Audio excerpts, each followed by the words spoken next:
मी दिलीप वळसे पाटील, विधानसभा सदस्य आंबेगाव.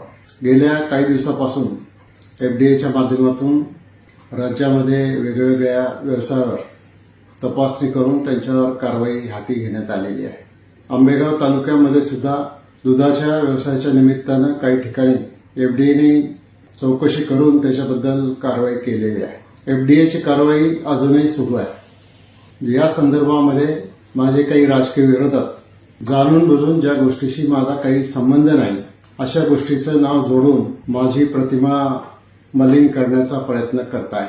या संदर्भामध्ये मी माझी भूमिका अतिशय स्पष्ट केलेली आहे की अशा प्रकारची भेसळ करणारी व्यक्ती किंवा कंपनी किंवा संस्था कुठली जरी असली तरी त्याला मी पाठीशी घालणार नाही. एफडीए विभाग त्यांच्यावर कारवाई करायला पूर्णपणाने सक्षम आहे आणि पोलीस विभाग देखील त्यांच्यावर कारवाई करायला सक्षम आहे. परंतु जाणून बुजून माझं चारित्र्य हनन करण्याच्या दृष्टिकोनातून, मला राजकीयदृष्ट्या अडचणीत आणण्याच्या दृष्टिकोनातून काही विघ्न संतोषी अल्पसंतुष्ट लोक वेगवेगळ्या प्रकारच्या पत्रकार परिषदा, सभांच्या माध्यमातून भूमिका मांडून माझ्यावर खोटे नाटे आरोप करत आहेत.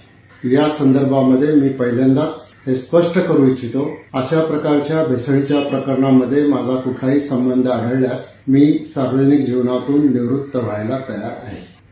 1 मिनिट सुद्धा वाट बघणार नाही. परंतु खोटं नाटं जाणीवपूर्वक कोणाच्या तरी सांगण्यावरून राजकीय फायद्यासाठी करण्याचा प्रयत्न जर कोणी करत असतील तर त्यांना देखील मी या निमित्तानं इशारा देतो की गेले काही दिवस मी मुद्दाम तुमची भूमिका समजून घेत होतो, पण यापुढे तुम्ही असाच तुमचा प्रयत्न चालू ठेवला, माझी बदनामी चालू ठेवली तर निश्चित तुमच्यावर फौजदारी आणि आर्थिकदृष्ट्या मोठ्या नुकसान भरपाईचा दावा मी हायकोर्टामध्ये करायला मागे पुढे पाहणार नाही, तो मी करणारच आहे. त्यामुळे आता तरी या अशा अल्पसंतुष्ट व्यक्तींनी माझी बदनामी करायचं थांबवावं, अन्यथा पुढील कारवाईला सामोरं जायची तयारी ठेवावी.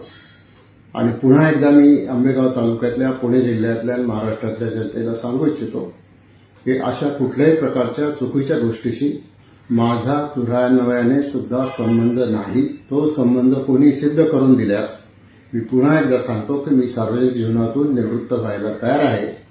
मला असं वाटतं याच्यामधून समाज माध्यमं, YouTube channels, print media, electronic media या सर्वांनी याची नोंद घ्यावी आणि याबाबतची माझी भूमिका ही स्पष्टती जनतेपर्यंत जावी. म्हणूनच आज मी हा व्हिडिओच्या माध्यमातून आपल्याला सर्वांना अतिशय नम्रतेचा संदेश देत आहे. धन्यवाद.